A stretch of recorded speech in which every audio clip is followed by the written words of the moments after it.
our ultimate 2025 Springbok team, every Sunday with André Pretorius. Welcome back to the third installment of our series on the ultimate 2025 Springbok side. André Pretorius and myself discuss each position in the Springbok side, starting with fullback, and we discuss the criteria that's required of a play in that position and how much each of those criteria weigh, how important each of those criteria are. In this specific video, we're going to be discussing the criteria alone, and in the second video, we're going to be discussing the candidates separately this week. So without any further ado, welcome back, André. Hi, Envia. Good to be back. We're covering a very important position with regards to Springbok rugby, and that's the number 13 jersey. We all know in the past that when we've had good 12 and 13 combinations, the Springboks have been quite successful. Yeah, especially under Jacques Nienaber, the blitz defense. Jesse Kriel stepped up big time when Lukhanyo Am got a bit injured, and then that's been his position ever since. Has anything changed for you? Not really, NBA. Not from what I'm seeing at the moment with him. He's playing good rugby in Japan, but also just the videos that I've analyzed with the Springboks this year, he's gone a couple of steps ahead of everybody. And it's because he had time in the jersey, time in the seat makes a difference. But he's just so durable. You know, he tends to be available for all the matches. He racks up the minutes, and obviously with a lot of repetition, you iron out most of your mistakes and you become really consistent, and that's what he is at the moment. Yeah, that's a good point that you mentioned videos, because we thought about this a little bit, and we thought there's an old saying that says, show them, don't tell them. And you've put together a couple of videos for us, again, like you've done in the past, to show us what a Springbok outside centre should be doing and what he should be good at. That's the first thing. So you're going to actually physically illustrate to us what they should be doing. Let's just talk about the criteria that we're going to be using this week. Like we said, we now ask for inputs from all our various contributors, and you've come up with a new set of criteria specifically for the outside centre. Tell us about that. Well, I try and get as close as possible to what's relevant for each jersey. And we're looking at our 13 being a defense general. He's got to be an attacking threat.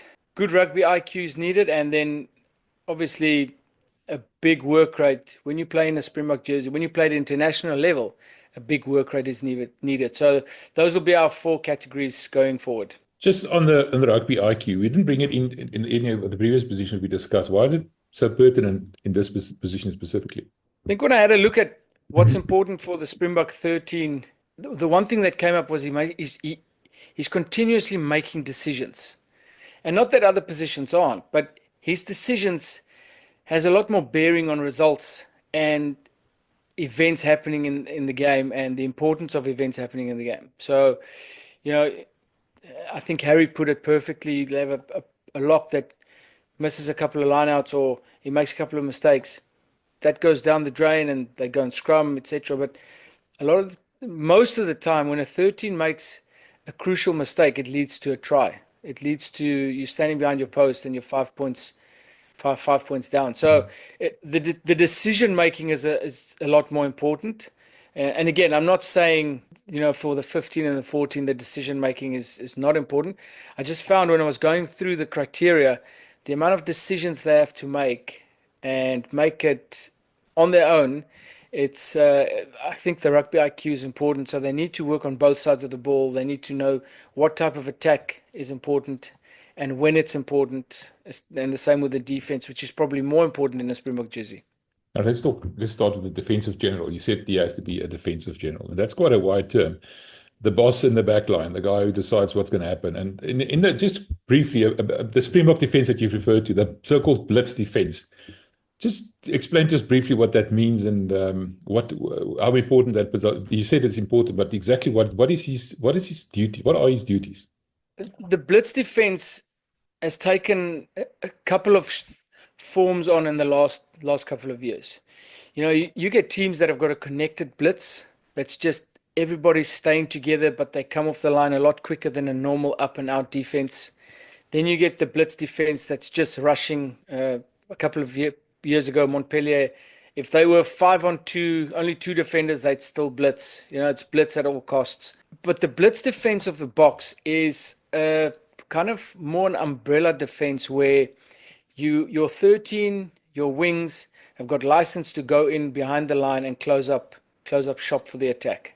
And what that means is that they get given freedom to make reads and trust those reads, and then get in behind the line and make the tackles. Now, we've been saved a couple of times, and you'll see some of the videos that I'm going to show where teams have got 3-4 players on the outside with big space, and the 13 cuts it off. He prevents the ball from getting there. That's the idea.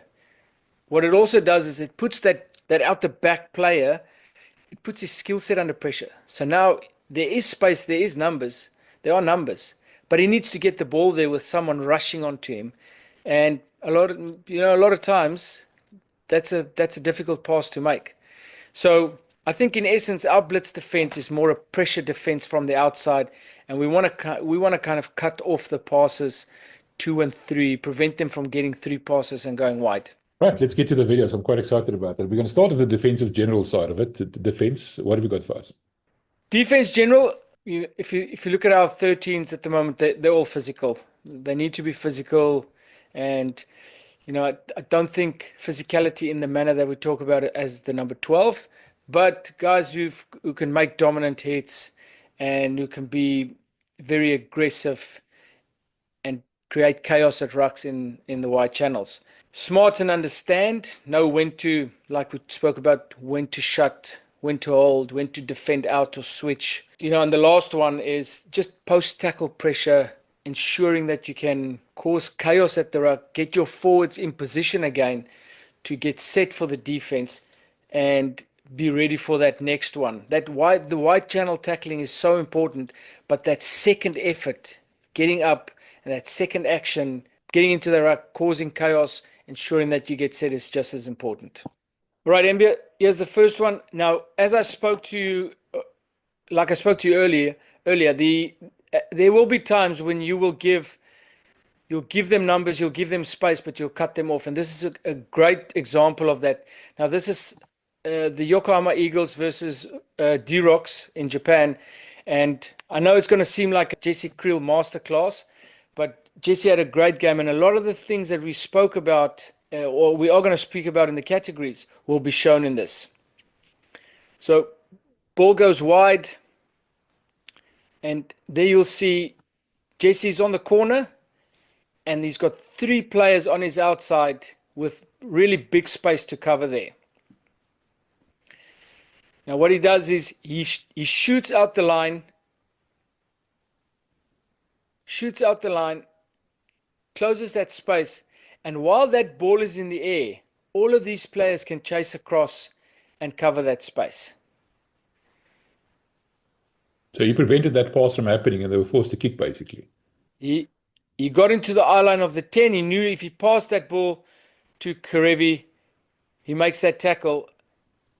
He's got to go through the air, and that gives them an opportunity to make the tackle and shut that down.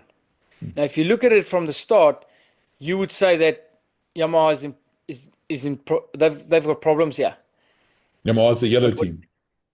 Yamaha is the red team. I'm sorry. So if you look at that, space outside, numbers outside, Jesse shuts it down. They have to find an alternative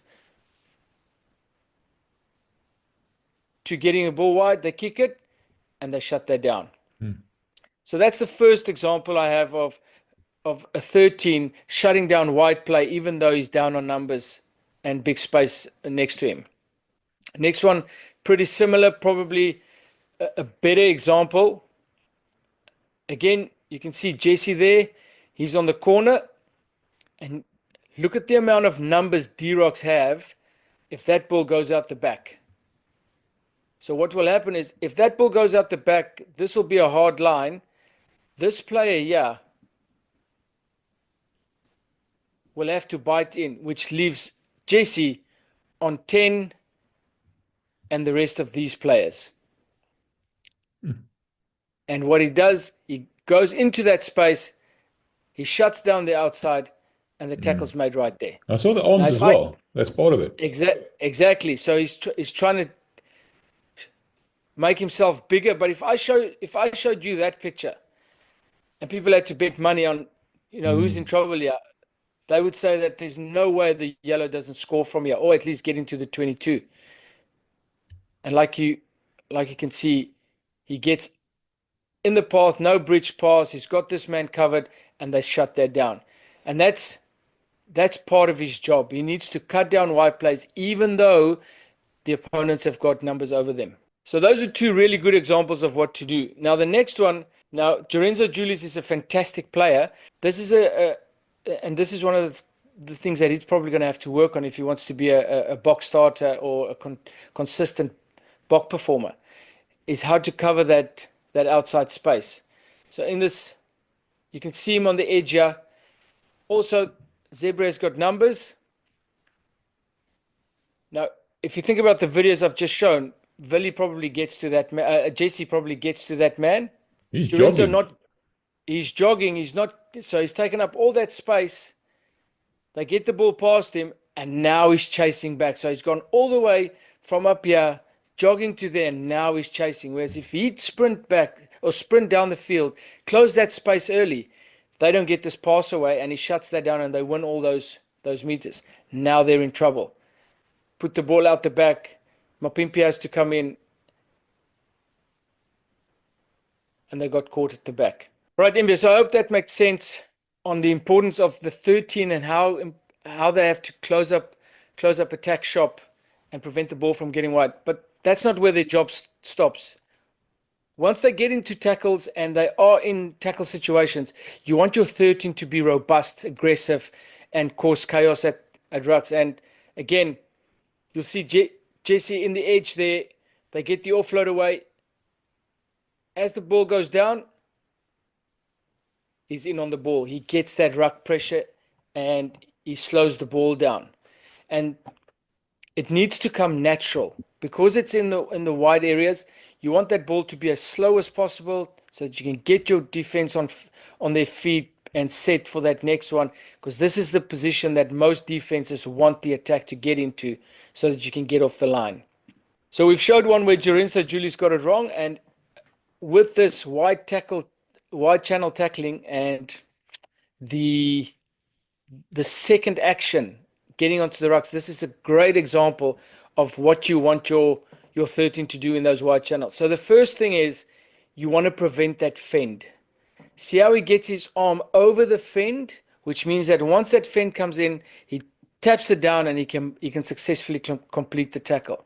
Now there's a lot of great fend or players that can have a great fend in the wide channel. So it's a skill that you have to master. You have to get the timing of when that fend's out, get your hand on top. You don't want to go outside because then you lose your shoulder. You want to come from the top down and then you get into your tackle. He does that perfectly. He completes the tackle. But look at the second action now, India. As he drops back, he's up.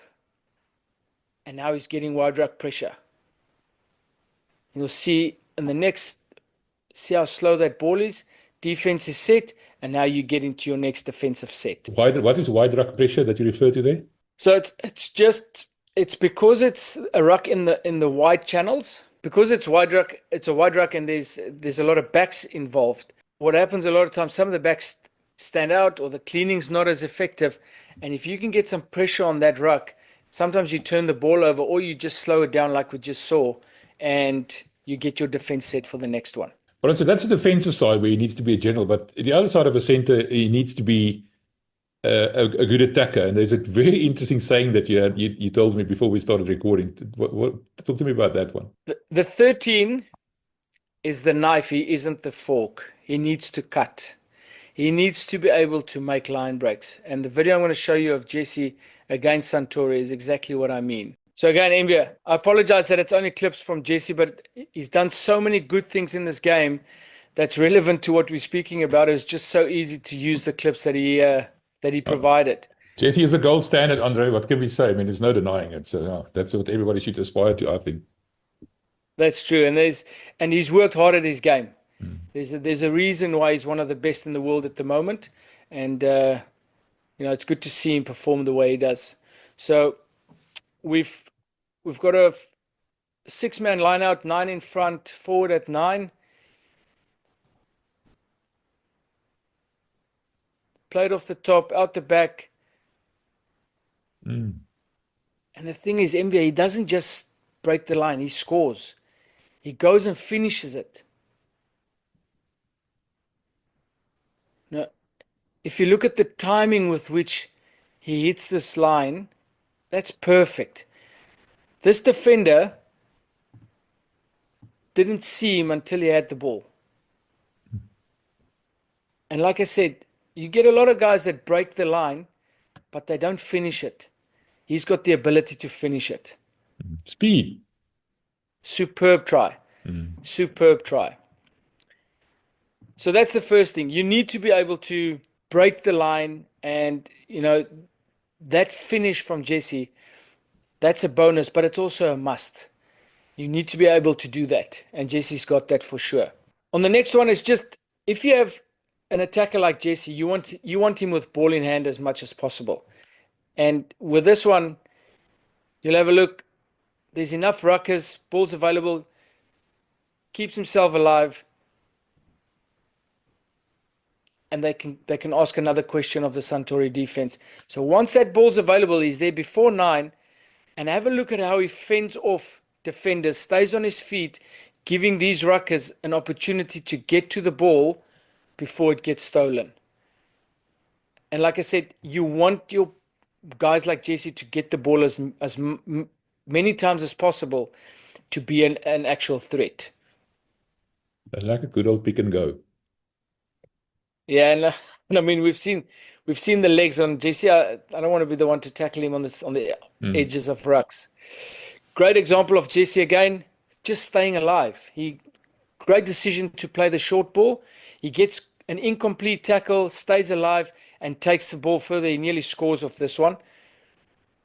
So there's the pass, nice little short ball, incomplete tackle on him, didn't go to ground, stays alive, and he's back into the attack, asking another question of Suntory. I know a lot of players, Envia, that with this type of tackle, that'll go to ground. They'll go to ground and they'll try and milk something off the ref. Not Jesse. Stays on his feet, stays alive, and asks another question. It just shows you his mentality and his competitiveness and the way he plays the game, right? And then, it's good to be able to attack, keep the ball in hand, but someone needs to do the dirty work. And the 13, because he's not the 14, he's not the 12. He needs to look after balls in the wide rucks in the wide channels as well. So you'll see here, they've only got one rucker, not the biggest wing in the world. Ball goes in. Jesse over the ball secured. And this may look simple, but if Jesse doesn't go there now, there's no one sealing and securing that ball, which means that they lose it. So that's a big responsibility of a 13, is securing wide ruck ball and not switching off when the ball's gone past you. Right, last one on the attack. I think this is one the Bulls fans probably want to look away on in this game. Post-traumatic stress disorder if I see this. Especially you. High ball kick. Remember, Kane Moody got his hand positioning quite wrong on this one. They win the aerial battle. They won it a lot that night. Now this is the class of he gets into a double tackle, still gets the offload away, which is important in the wide channels to put pressure. Lorenzo Julius, one-on-one, small space, eases past, puts on the afterburners, perfect timing on the pass, and then try time. Now, the reason this is so important, Envia, there's a lot of players, and especially if you think about Lorenzo, he's a young player, he's improving every game, he's making a name for himself. In some of these players and some of these situations, you get players that are looking to score this try themselves. There's a couple of players that I think would have tried to cut back into the inside or tried a little inside outside, but what he did was he got that pass. I would have still liked to have seen him pass it with two hands, but he got that timing of that pass perfect even though it was just one hand. So next up is work rate. I mean, well, every single one of these discussions we've had, work rate featured quite prominently. What's work rate? What does it mean for a center? Well, the first thing is you want your center to be able to, especially your 13, to attack on both sides of the field, depending on your shape and your game model. And, a lot of very attacking teams, you get their 13, their 15s, and their wings attack on both sides of the field, which makes defending them very, very difficult, especially if you're not winning collisions. The other part of work rate for centers, you don't want your two centers next to each other at wide rucks. So one of them's got to go and split and get to the other side. And then last one for me on this one is when you go and you close that space on the outside and they've set the ruck, they hit on the inside, maybe your inside didn't follow up as they should, the catch-up was bad, ruck's back there, how fast can you work back, get back into position for the next one? So work rate's an essential part for every rugby player, but for the 13, that sets you up for either good attack on the next phase or a good defensive set on the next phase. And surprise, surprise, it's Jesse again. It was amazing to see him play in this game. It was a good game of rugby, and like I said, he performed remarkably well. So what you're going to see in this video is Jesse being part of a play, and 2 phases later, he gets the ball again. And how he works himself into position and how effective he is. Have a look at how he still breaks the line, how he still gets the fend, even though it's the second time he's touched the ball in 4 phases. So of the first one, you'll see Jesse is the captain of play on this pod. Ball goes out the back, attacks into that seam. Now that looks like nothing, Envia, but if you look at what was in front of him, it's a yellow line, yet he still finds a way to make 5, 6, 7 meters and to keep the ball available. So that's one phase. In this time, Jesse is working himself around to play on this side of the field again. This is the second phase, and at the bottom of the screen, you'll pick up his back. So he's taken the ball up. 2 phases later, he's running an outside line off the forwards, and again, how physical he is, gets the ball back. And that's not an easy thing to do for physical players, because that physicality, carrying ball, leg drive, it takes a lot out of you, and it looks like that's his first carry of the match. Right, last clip for this one. Again, Jesse carrying the ball in the wide edge on the opposite side, 15. Ball's available. Again, 1 second phase, hitting it up. And in this one, you'll see him rover himself around. And again, when he gets the ball, have a look at how effective he is in getting over the advantage line, stepping on the inside, getting that fend in. And again, 5, 6, 7 meters, ball available, quick ball. That is what you want from your Springbok center. That was a masterclass in how to be a center, wasn't it? I think so.